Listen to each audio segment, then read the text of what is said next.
Buenos días a todos y bienvenidos a la 19ª jornada anual del Club de Gestión de Riesgos de España.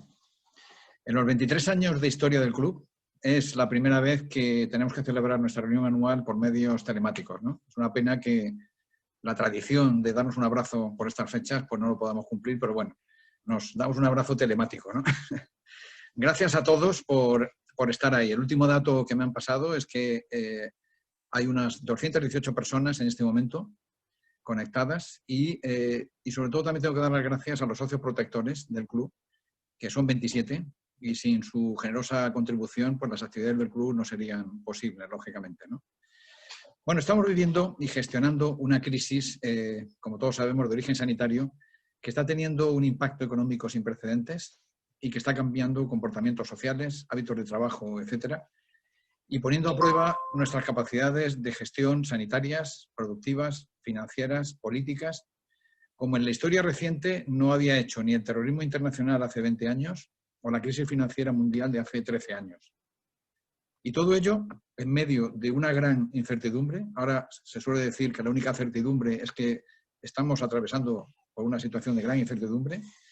Pero bueno, por otro lado, a los de riesgos no nos choca esto porque es nuestro medio natural, ¿no? Recordemos la clásica definición de riesgos, aquella que enseñábamos como la exposición a la incertidumbre de un resultado, ¿no? Pero esta incertidumbre de ahora tiene elementos diferenciales que seguro que se comentarán a lo largo de la jornada. Bueno, toca a los de riesgos anticiparse y discriminar impactos con una nueva perspectiva. Mirad, yo que llevo ya unos años en este oficio, pocas veces creo que alguien que trabaje en la función de riesgos se está enfrentando a retos tan complejos ante los que hay que dar la talla y tener un alto sentido de responsabilidad. El entorno no puede ser más complejo. Partimos con un alto endeudamiento que ya arrastrábamos al finalizar la pasada crisis, en una economía por las limitaciones todavía de la pandemia al ralentí, tras un coma inducido, que se ha visto paliado con inyecciones de liquidez, con avales del ICO, para cubrir necesidades adicionales del fondo de maniobra. Pero la cuestión es, ¿qué va a pasar cuando se acabe este efecto un poco anestésico, aún contando con el aplazamiento de un año de los avales del ICO? ¿Cómo discriminamos y distinguimos entre los problemas de liquidez a corto y los de solvencia a medio? Dicho de otra manera, ¿cómo diferenciamos los que con ayudas, ya sean de liquidez y o capital, saldrán adelante y los que no?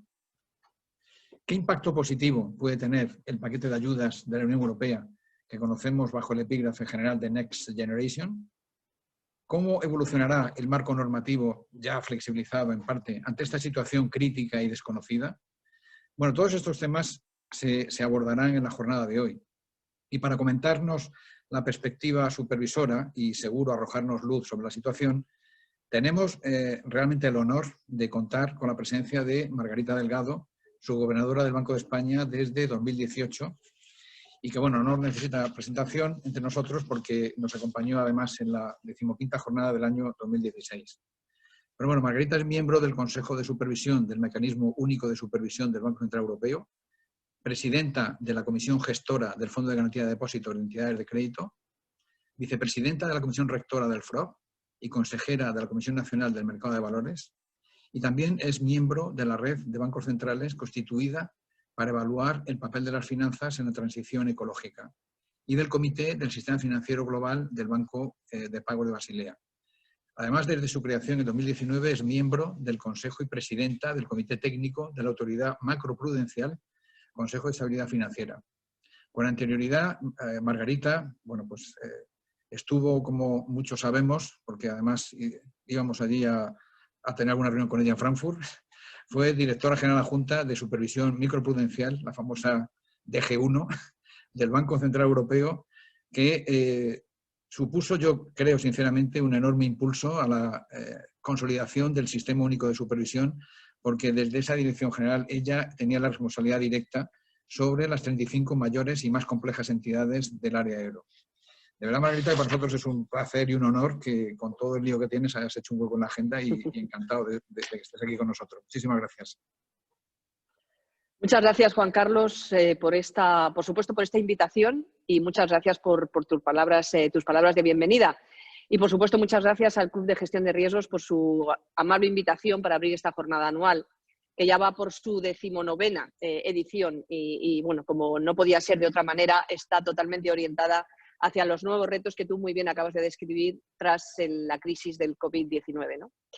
Bueno, el título de esta jornada se refiere al nuevo mundo al que nos tendremos que enfrentar tras superar la crisis provocada por la pandemia, cosa que sin duda pues, todos deseamos que ocurra lo antes posible, ¿no? Bueno, puede parecer un poco excesivo hablar de nuevo mundo tras la pandemia, pero yo creo que en cierta medida evidentemente lo será. Y conviene recordar que las crisis se caracterizan por ser periodos de cambio, en los que se pone en cuestión lo establecido. Cada crisis es ciertamente distinta de las anteriores, o mejor dicho, debería ser distinta, debe ser distinta, al menos si supervisores, reguladores y entidades aprendemos del pasado y evitamos caer de nuevo en los mismos errores. En todo caso, parece que la palabra crisis es la más pronunciada desde hace una década. Hasta hace poco, cuando hablábamos de crisis, no había duda de que nos estábamos refiriendo a la crisis financiera global, como tú muy bien, a la que tú muy bien te has referido, Juan Carlos. Ahora, tristemente, debemos aclarar de qué crisis estamos hablando. Se podría decir que la sociedad en la que vivimos es el resultado de cómo nos hemos enfrentado y cómo hemos resuelto cada una de las crisis que hemos experimentado. Con esfuerzo y sacrificio, nuestra sociedad ha superado situaciones problemáticas, algunas no muy lejanas, y ciertamente la pandemia no será una excepción. Como en otras crisis anteriores, resulta fundamental que seamos capaces de extraer las lecciones que nos permitan mejorar aquellos aspectos que hayan fallado, no hayan funcionado como estaba previsto o que precisen ser reforzados. Naturalmente, esta necesidad de extraer lecciones se aplica a la regulación bancaria, pero también a los aspectos sanitarios, de protección social o económicos que hayan evidenciado carencias. Como saben, el marco de supervisión y regulación bancarios fue reformulado de arriba a abajo con objeto de incorporar las lecciones que extrajimos de la anterior crisis financiera.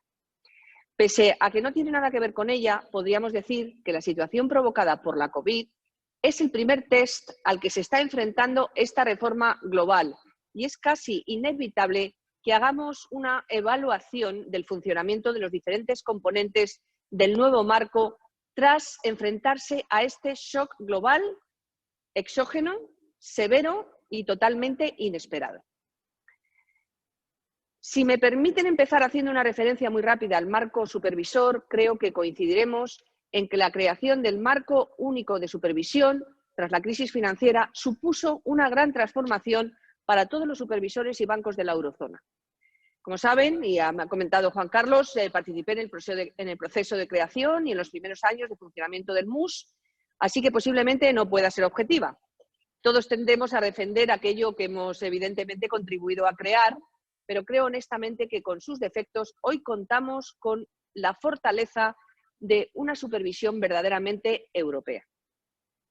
Es una lástima que el edificio de la Unión Bancaria no esté del todo completo y nos falte todavía apuntalar el marco europeo institucional con un esquema de depósitos con pleno respaldo europeo. También se precisa una mayor homogeneización normativa en áreas tan sensibles como la prevención del blanqueo de capitales, la idoneidad de administradores o, por supuesto, los marcos de insolvencia.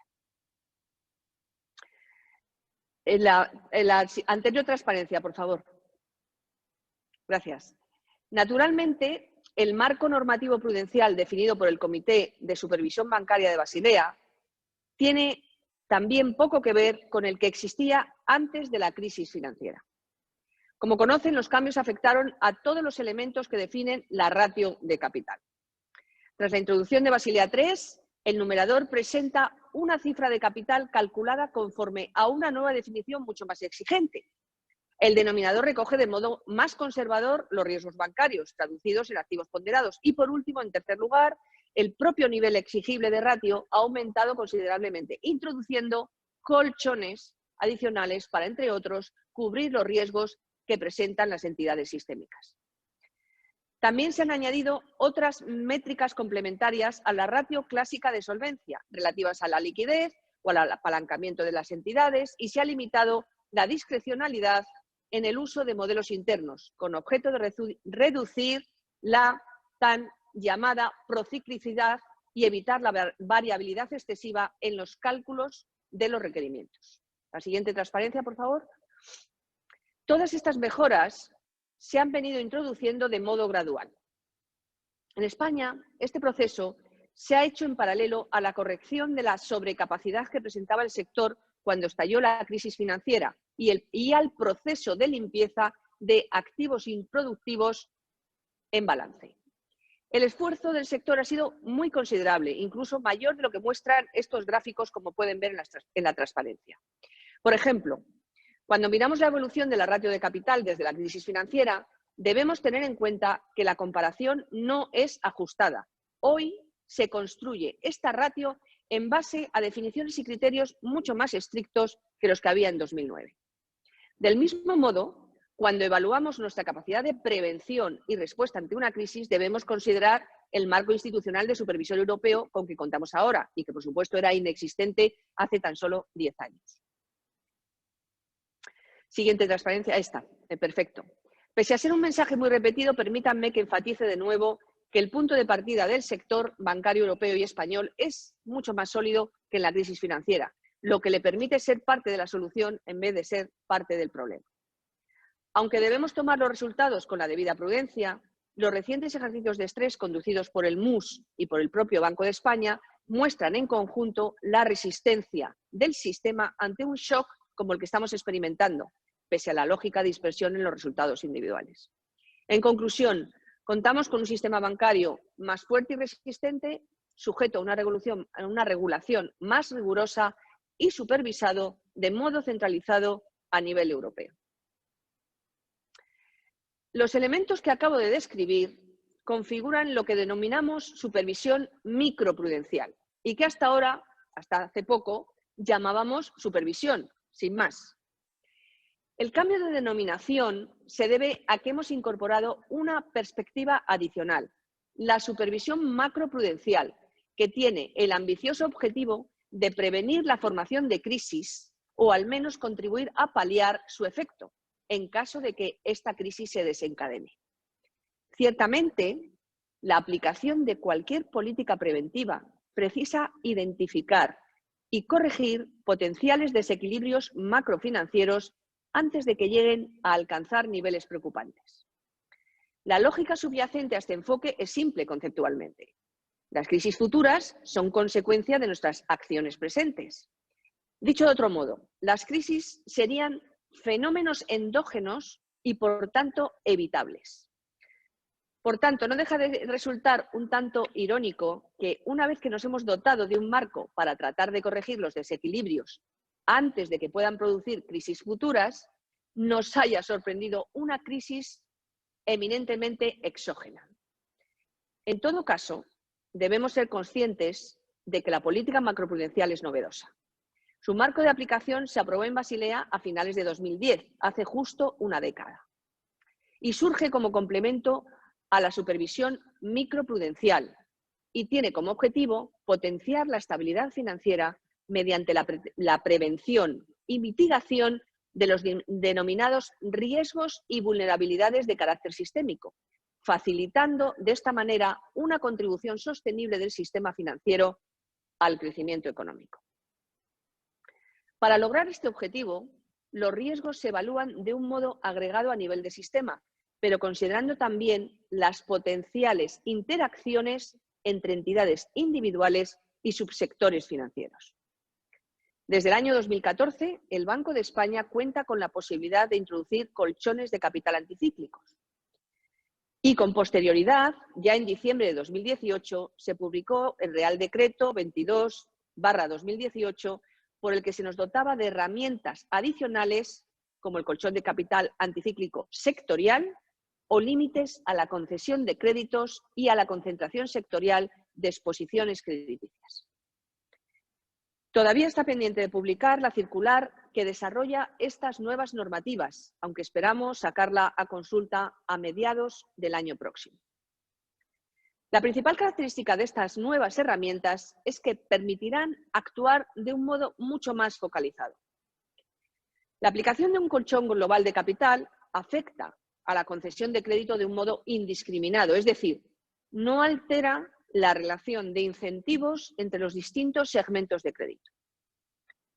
Las herramientas sectoriales, por su parte, permiten desincentivar aquello que se considera problemático, por lo que pueden ser más adecuadas para la corrección de desequilibrios específicos. Adicionalmente, el colchón de capital anticíclico contribuye a suavizar las oscilaciones generales del ciclo crediticio, incrementando la capacidad de las entidades de crédito para hacer frente a potenciales pérdidas futuras. También se postula como un instrumento adecuado para mitigar una potencial restricción de crédito en situaciones de crisis. Cualquiera que haya leído las notas de prensa trimestrales que publica el Banco de España sabrá que a la fecha de estallido de la crisis sanitaria no habíamos activado este colchón, por lo que, a diferencia de otras jurisdicciones, no se ha podido liberar el mismo para paliar una potencial restricción del crédito. Naturalmente, no se ha activado porque antes del estallido de la crisis sanitaria, los indicadores de desequilibrios no justificaban esta decisión. Como es conocido, el indicador de referencia a nivel internacional para guiar la activación del colchón de capital anticíclico es la denominada brecha crédito-PIB, aunque también se monitorean otros indicadores adelantados de crisis sistémicas. Conviene recordar que el crédito en el sector privado no ha dejado de caer desde la crisis financiera. Las empresas solo han comenzado a incrementar el crédito únicamente a raíz de la crisis sanitaria y del consiguiente parón de la actividad. De hecho, se da la paradoja de que tras el estallido de la crisis, de la pandemia, ha sido cuando esta variable ha pasado a indicar que debería activarse el colchón, naturalmente por el crecimiento del crédito con aval público y por la fuerte caída simultánea del PIB, no porque existiera una alerta de activación real. Es conocido que la brecha crédito-PIB da señales erróneas en circunstancias como las actuales. En consecuencia, además de monitorear un conjunto de indicadores, el Banco de España ha decidido emplear dos especificaciones para esta brecha: la estándar definida por el Comité de Basilea y una alternativa ajustada a las características del ciclo crediticio de la economía española. No obstante, en el pasado reciente, la activación de este colchón se ha justificado en algunas jurisdicciones, en algunos países, con el objetivo de crear un margen de actuación en épocas buenas que poder emplear en periodos de estrés. La lógica detrás de la activación del colchón por este motivo es similar, por tanto, a la que se aplicaba en nuestra extinta provisión anticíclica. Por último, como consecuencia de la implementación de esta nueva política, se han asignado nuevas responsabilidades a las tres autoridades supervisoras sectoriales de nuestro país, incluyendo la Dirección General de Seguros y la Comisión Nacional del Mercado de Valores, a los que se dota también con herramientas parecidas a las que acabo de describir. Está claro que la aplicación coordinada de estas herramientas constituye ya un reto para el AMCESPI, la nueva Autoridad Macroprudencial Nacional, que publicó el 31 de julio pasado su primer informe anual. Creo que se puede deducir de mis palabras que la definición de la política macroprudencial está sin duda en cierta evolución. En esta década estamos pasando de las musas al teatro, del marco teórico a la aplicación práctica, tratando de aprender de la experiencia en otras jurisdicciones. Una de las cuestiones que está bajo debate es la usabilidad de estos colchones y los posibles condicionantes que pueden limitarla. Como he señalado, las modificaciones del marco prudencial micro de Basilea III incluyen también colchones de capital específicos, por ejemplo, para cubrir la dimensión sistémica de ciertas entidades o con el fin de conservar el capital. Está claro que estos buffers, colchones de liquidez y capital, están ayudando en la situación que atravesamos, pero existe una gran resistencia por parte de los bancos a usarlos, dadas las implicaciones que una reducción en la ratio de capital tendría frente al mercado y al hecho de que potencialmente podría afectar al pago de cupones de determinadas emisiones. En este sentido, se precisa colaboración entre las autoridades macro y microprudencial para coordinar las medidas a adoptar en este contexto. Es evidente que muchas de las acciones que se han tomado como respuesta a la crisis tienen implicaciones para ambos tipos de supervisión. Algunos ejemplos recientes incluirían las recomendaciones relativas al uso de los colchones de liquidez y capital, las expectativas supervisoras respecto al plazo y las condiciones para su eventual reconstrucción, o más recientemente, la emisión de recomendaciones sobre el reparto de dividendos y pago de retribución variable. Al margen de la actuación de las autoridades macroprudenciales, es un hecho que la respuesta del sector público ha tenido un carácter anticíclico y expansivo generalizado, contribuyendo a amortiguar el impacto sobre la economía. La respuesta ha sido muy distinta a la que se dio en la crisis financiera. Destacan las actuaciones no convencionales de bancos centrales y gobiernos, pero los reguladores y supervisores han actuado también de modo decidido ante el entorno de incertidumbre extrema que estamos padeciendo. A diferencia de la crisis financiera global, las actuaciones de los reguladores internacionales han tratado de ser lo más coordinadas posible, lo que resulta fundamental para fomentar la estabilidad financiera y el terreno de juego nivelado en un mundo cada vez más interconectado. Una parte importante de esta respuesta se ha centrado en facilitar que el sector financiero suministre la liquidez necesaria para que el tejido empresarial pueda sobrevivir en el corto plazo. En el caso europeo se han tomado diversas medidas, de entre las que destaca el paquete normativo conocido como Quick Fix, que entre otras cosas, en primer lugar, reintroduce los filtros prudenciales para neutralizar el efecto de la variación del valor de la deuda pública en el capital. En segundo lugar, permite excluir las reservas en bancos centrales del cálculo de la ratio de apalancamiento y, en tercer lugar, incorpora un tratamiento favorable en las coberturas mínimas para las exposiciones con garantías públicas. Adelanta también la entrada en vigor de algunas medidas, como el factor de apoyo a pymes o el nuevo tratamiento prudencial del software. Y, por último, permite ignorar las excepciones de los modelos de mercado dada la volatilidad provocada por la crisis de la COVID. En relación a la usabilidad de los colchones, tanto el Comité de Basilea como la Autoridad Bancaria Europea, la EBA, y el Mecanismo Único de Supervisión han recordado en varios comunicados el objetivo que persigue Basilea III con la introducción de los colchones de liquidez y capital, reiterando la posibilidad de usarlos de forma apropiada para apoyar la economía en un contexto como el actual. También se ha transmitido el mensaje de que los supervisores dejarían tiempo suficiente para restaurar dichos colchones. Por otro lado, el Comité de Basilea y la EBA han publicado guías técnicas en relación con el tratamiento prudencial de los avales y las moratorias, clarificando que se debe compatibilizar la flexibilidad que se precisa ante la situación sanitaria que estamos experimentando con la necesaria gestión prudente en el reconocimiento de dudosos y su cobertura.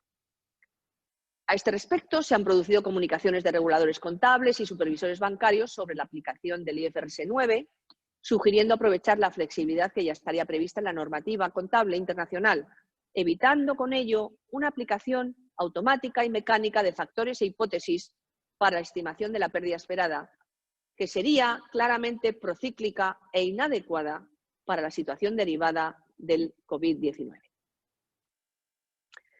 Permítanme que finalice mi intervención refiriéndome a las actuaciones que ha tomado el Mecanismo Único de Supervisión desde el estallido de la crisis financiera.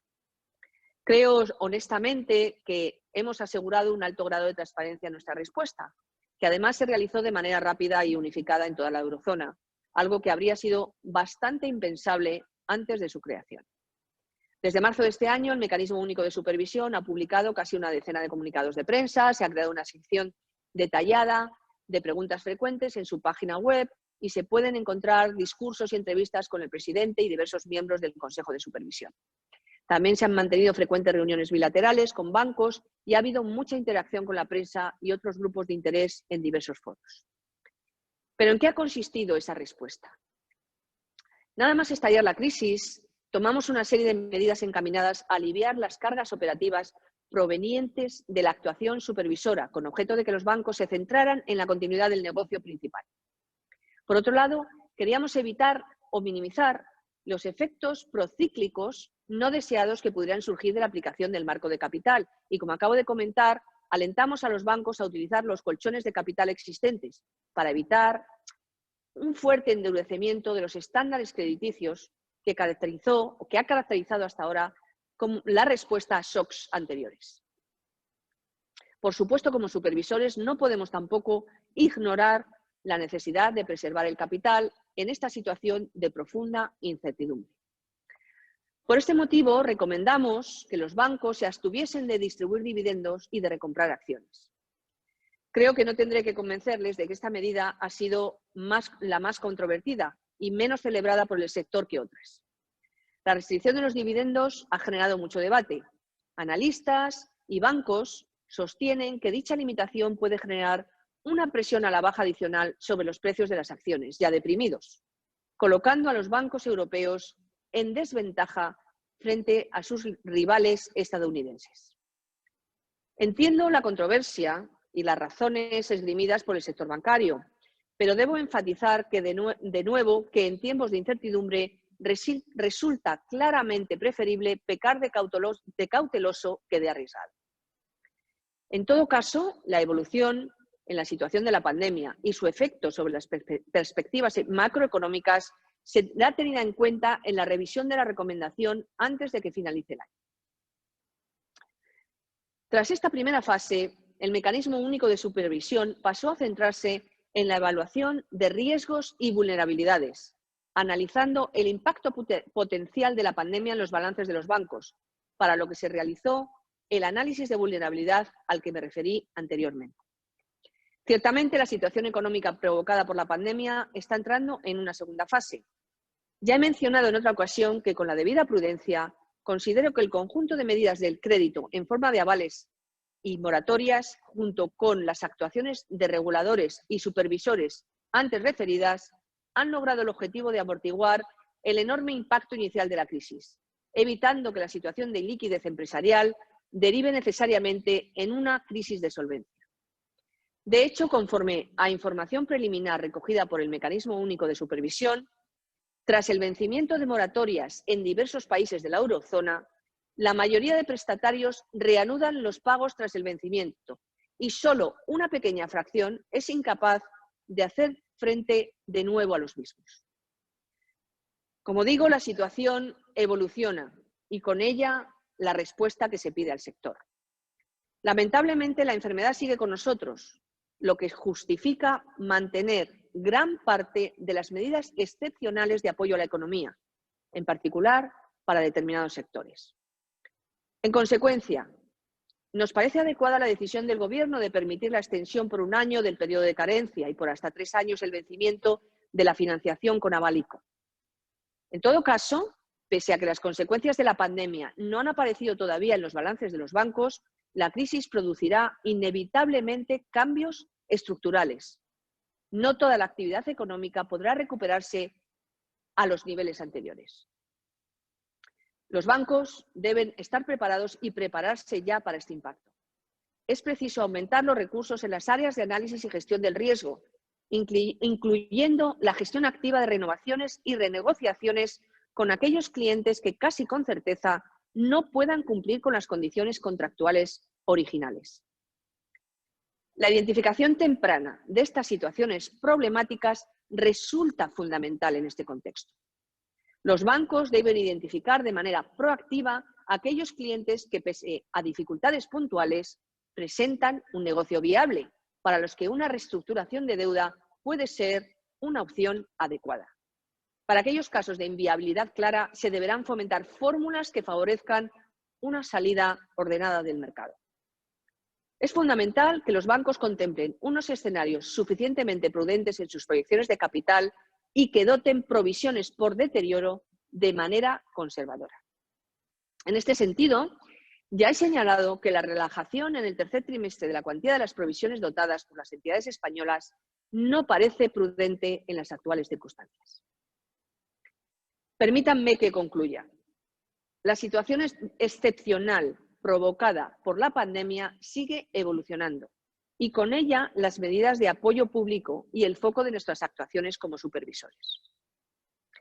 Sin duda, el desarrollo de una vacuna eficaz contribuiría decisivamente a aclarar el horizonte a medio plazo, eliminando los escenarios económicos más extremos. Pero el corto plazo sigue marcado, desgraciadamente, por la incertidumbre. Mientras esta persista, nuestra responsabilidad nos exige mantener la prudencia. Muchísimas gracias por su atención.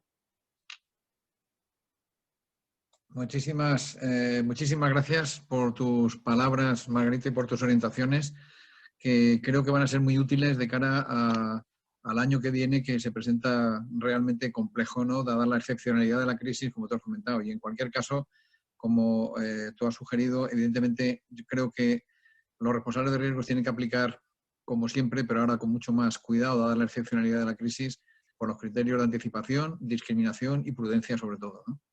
Así que muchísimas gracias por tus orientaciones y hasta la próxima. Hasta la próxima. Muchísimas gracias por la invitación. Un placer. Gracias. Adiós. Adiós a todos. Gracias. Muy bien.